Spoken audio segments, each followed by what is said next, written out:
People who fall in love are super annoying, especially when one of them is a friend and you have no choice but to be happy about it. Or so thought Sam Sawyer as she looked over her to-do list. She'd been marginally productive that Monday morning, considering she usually got into the Buxom Boudoir studio a full hour before anyone else, sometimes two, but who was counting? She liked getting there early, turning on the lights, starting the coffee maker, and filling the electric tea kettle, then looking over River North from the large floor-to-ceiling windows that made up an entire wall of the studio, letting in as much natural light as possible. With the start of April, spring was trying its hardest to start in Chicago, and watching the sunrise over the city buildings was a wonderfully serene way to spend the early hours of the day.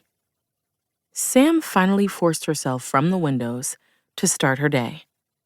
After firing off a terse email about an entire order of whips gone missing, necessary props for an ad campaign for Dana's latest luscious lingerie collection, confirming that the other props were clean and ready to use, tidying the studio for an early staff meeting and photo shoot, printing the meeting agendas, and confirming everyone's lunch order from Simone's, Sam returned to her desk from her window pane of solace and began hunting for the best place to order thongs for an avant-garde jewelry campaign Cassie was photographing in a month.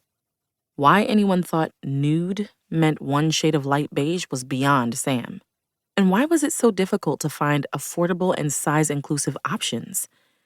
But as for the whole falling in love is annoying thing, well, in a fit of passion, or insanity, Sam had volunteered to throw Cassie and her fiancé, Reed, an engagement party at the studio.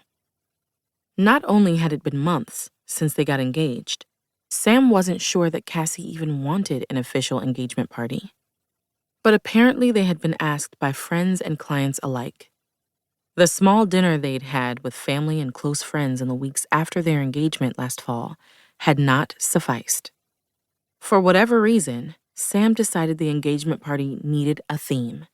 And she landed on Alice in Wonderland.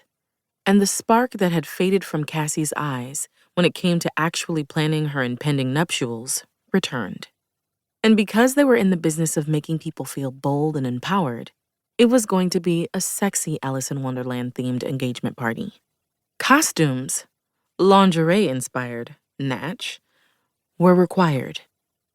When Sam eventually stood to stretch, she flipped the switch to turn on the rest of the overhead lights in the studio, and a proverbial light bulb went off in her head.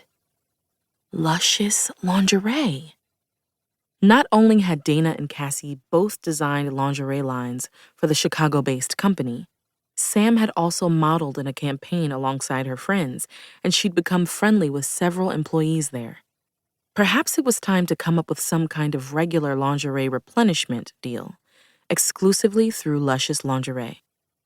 It wouldn't be the first business partnership between BB and LL, two companies aligned in their devotion to body inclusivity.